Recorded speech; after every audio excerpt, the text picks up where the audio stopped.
5월 8일 목요일, 오늘 10% 이상 급등한 종목과 그 이유에 대해서 알아보겠습니다. 오늘 장은 오후 4시 키움증권 기준으로 코스피 지수는 0.22% 상승한 2579.48포인트로 마감했습니다. 외국인은 매수, 기관은 매도로 임한 가운데 개인은 매수로 대응했네요. 오늘 코스피 거래 대금은 10조 원입니다.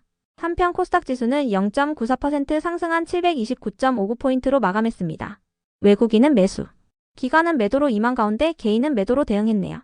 오늘 코스닥 거래 대금은 6조 원입니다. 그럼 본격적으로 오늘의 급등 종목들을 살펴볼게요. 오늘 10% 이상 급등한 종목은 총 30종목으로 코스피에서는 10종목, 코스닥에서는 20종목이 나왔습니다. 이 중 상한가 종목은 평화홀딩스, 에코아이, 블루엠텍, 상지건설, 대우특수강 5종목이고요. 오늘 하한가 종목은 없었습니다. 총 30개의 급등 종목들을 한데 모아서 테마별로 묶어보니 6개 테마로 나눠볼 수 있었어요. 그 외 나머지는 개별 이슈로 오른 종목들인데요. 먼저 1번 화장품 테마입니다. 3년 넘게 내리막길을 걸었던 중국향 화장품 수출이 바닥을 다지고 있다고 전해졌습니다. 지난달부터 10%의 보편 관세가 부과됐음에도 불구하고 한국의 화장품 수출액은 오히려 늘어났는데요. 증권가에서는 화장품 대형주들이 호실적을 기록하면서 화장품 랠리를 이어갈 것으로 전망하고 있습니다. 특히 오늘은 화장품 기업이자 미용기기 기업인 APR의 실적 발표가 있었는데요. 전년 동기 대비 1분기 매출액은 78% 증가한 2,660억 원을 기록하고 영업이익은 96% 증가한 545억 원을 기록했습니다. 이 같은 소식 속 화장품 기업들이 실적 성장 기대감을 입으며 강세로 마감해 주었네요. 다음은 이번 로봇 테마입니다. 오늘 나우로보틱스가 코스닥 시장에 신규 상장했습니다. 나우로보틱스는 로봇 자동화 시스템 전문 기업으로 장중 최고 175%까지 상승 후 종가는 공모가 대비 126% 상승한 가격으로 마감했는데요. 이 같은 나우로보틱스의 강세 속에서 로봇 기업들 일부가 함께 상승하는 모습이 나왔어요. 로봇 관련주 중에서도 고영은 리딩 투자증권의 리포트가 붙어주며 강세를 보였는데요. 리딩 투자증권은 고영의 미국 의료로봇 시장 진출이 본격화되었으며 이번 5월달부터 미국 현지 병원에 설치가 예정돼 있다고 밝혔어요. 또한 올해 10월달에는 중국에서의 승인 신청도 계획되어 있다고 언급했는데요. 이 같은 분석에 고영이 강세로 마감해 주었네요. 다음은 3번 비만 치료제 테마입니다. 노보노디스크가 시장의 예상치를 상회하는 1분기 실적을 발표했습니다. 노보노디스크는 덴마크 제약사이자 비만 치료제인 위고비를 개발한 기업인데요. 노보노디스크의 1분기 순이익은 한화로 약 4조 원을 기록했으며 이는 시장 예상치였던 3조 7,700억 원을 웃도는 수치였어요. 매출액은 10조 6천억 원을 기록했는데요. 이 중에서 위고비의 매출액은 2조 3,600억 원으로 시장 예상치보다는 낮은 매출을 기록했어요. 다만 이번 달부터 위고비의 복제약 판매 금지가 시행된다면 위고비의 판매량도 회복될 것으로 기대되고 있습니다. 이 같은 소식 속 비만 치료제 관련주들이 상승세를 보였는데요. 이 중에서도 블루엠텍은 무상증자 권리락 효과로 인해 강세를 보였다고 알려졌습니다. 블루엠텍은 의약품 플랫폼인 블루팜 코리아를 통해 위고비를 유통하고 있으니 참고해주세요. 다음은 4번 이재명 테마입니다. 이재명 후보의 공직선거법 위반 혐의에 대한 파기환송심이 6월 18일로 연기되면서 이재명 관련주 일부가 상승세를 이어가고 있습니다. 이재명 후보는 최근 SNS를 통해 지역화폐와 온누리 상품권 발행 규모를 대폭 확대하여 지역별 대표 상권과 소규모 골목 상권을 키우겠다고 밝힌 바 있는데요. 이 같은 소식 속 이재명 후보의 대표 정책인 지역화폐 관련주들이 상승세를 보이고 있어요. 그 밖에도 퓨리오사와의 협력 이력이 알려진 포바이포가 강세를 이어가고 있으며 토큰증권 관련주인 캔버스엔도 강세로 마감해 주었습니다. 다만 오늘 이재명 관련주들의 등락률은 엇갈리는 모습이 나왔으니 참고해주세요. 다음은 5번 김문수 테마입니다. 지난주 토요일 국민의힘의 최종 경선이 진행된 가운데 김문수 후보가 한동훈 후보를 제치고 국민의힘 대선 후보에 올랐는데요. 이번 결과로 김문수 후보와 한덕수 예비후보의 단일화 여부에 대해 관심이 집중되고 있습니다. 다만 두 후보는 단일화의 갈등을 빚고 있다고 전해졌는데요. 어제 장마감 후에 전해진 기사에 따르면 한덕수 예비후보는 단일화에 실패할 경우 대선 후보에 등록하지 않는다고 밝혔어요. 한덕수 예비후보는 대선 후보 등록 마감일인 5월 11일까지 김문수 후보와의 단일화가 이뤄지지 않을 경우 후보에 등록하지 않겠다고 밝혔는데요. 이 같은 소식 속 한덕수 관련주들이 급락세를 이어간 반면에 김문수 관련주들은 이틀 연속 강세를 보였습니다. 다음은 6번 임플란트 테마입니다.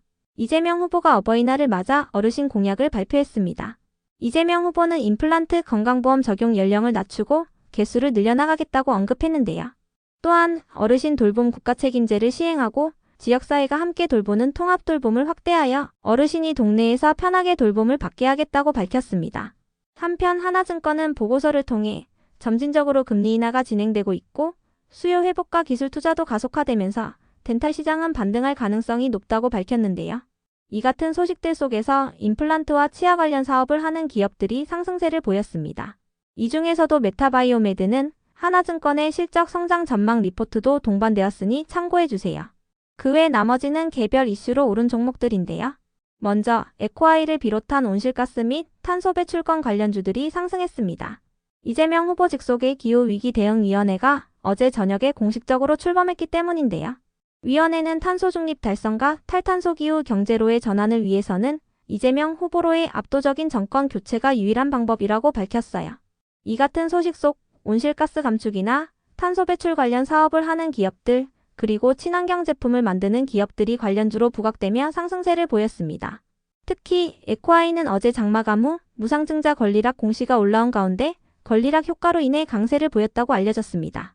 다음으로 대우특수강과 영흥, 한국정보공학의 뚜렷한 급등 이유는 파악되지 않았는데요. 대선 예비후보들이 AI 산업과 관련한 정책을 공개한 가운데 AI와 관련한 사업을 하는 기업들이 상승세를 이어가고 있는 것으로 추정됩니다. 이 중에서도 대우특수강은 자회사인 이오이스를 통해 AI 패션 서비스 신사업을 하고 있다는 사실이 부각되며 최근 강세를 보인 바 있는데요. 영흥은 대우특수강의 최대 주주라는 점이 부각되며 동반 상승세를 보였다고 알려졌어요. 그 밖에도 어제 장마감 후에 전해진 기사에 따르면 대권 주자들이 신재생에너지와 인프라 구축 계획을 발표한 가운데 대우특수강이 수혜 기대감을 입으며 시간의 상승세를 보였다는 기사가 있었는데요. 신재생에너지 인프라를 구축하기 위해서는 스테인리스 강간이 필요하기 때문에 철강 기업인 대우특수강이 수혜 기대감을 입고 있다고 전해졌으니 참고해주세요. 다음으로 경방의 급등 이유는 파악되지 않았는데요. 경방은 이재명 관련주로 엮이며 상승했다는 분석이 있었으니 참고해주세요. 이어서 잭시믹스는 언론을 통해 중국 시장 공략에 속도를 내고 있다고 밝히면서 상승했습니다. 잭시믹스는 최근 중국에서 4곳의 신규 매장을 오픈했으며 2분기에도 신규 매장 출점에 적극적으로 나설 계획이라고 밝혔습니다.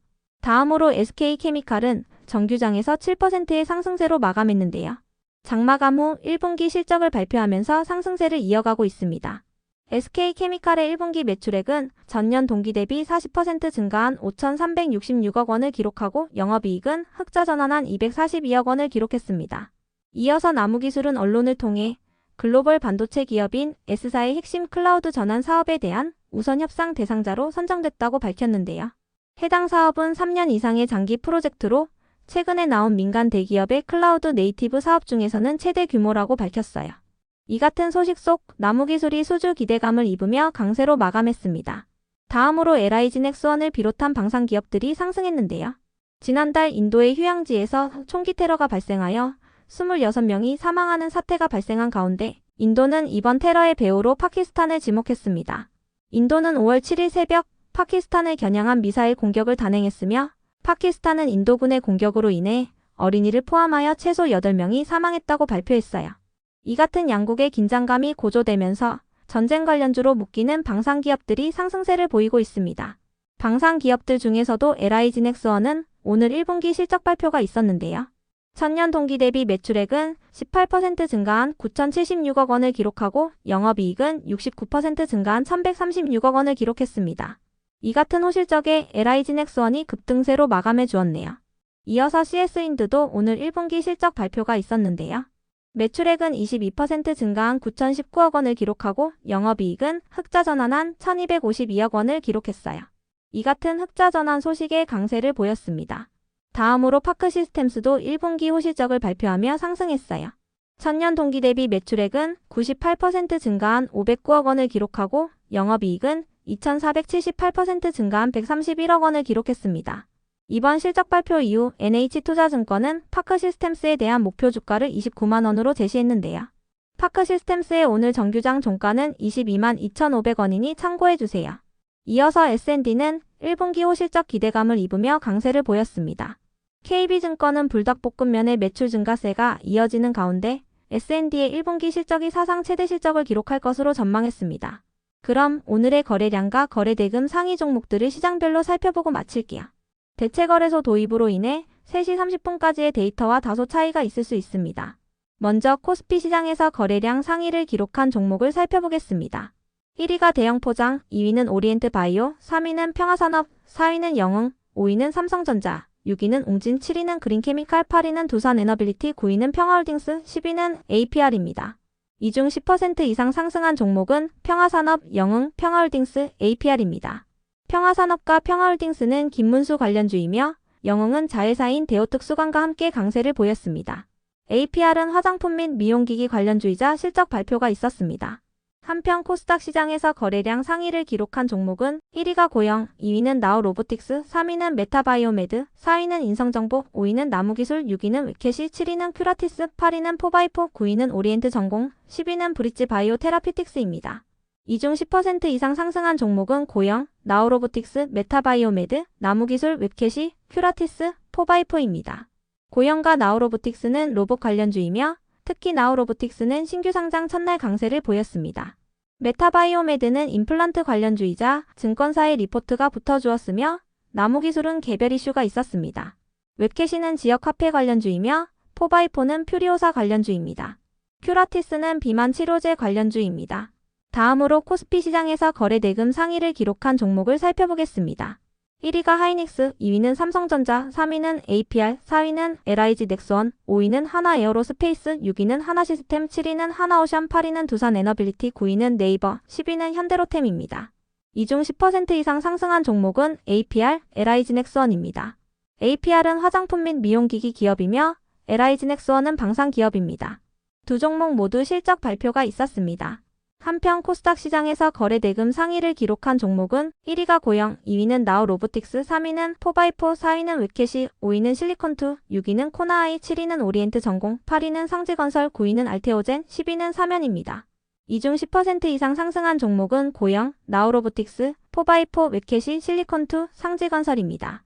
고영과 나우로보틱스는 로봇 관련주입니다. 포바이포는 퓨리오사 관련주, 웹캐시는 지역화폐 관련주입니다.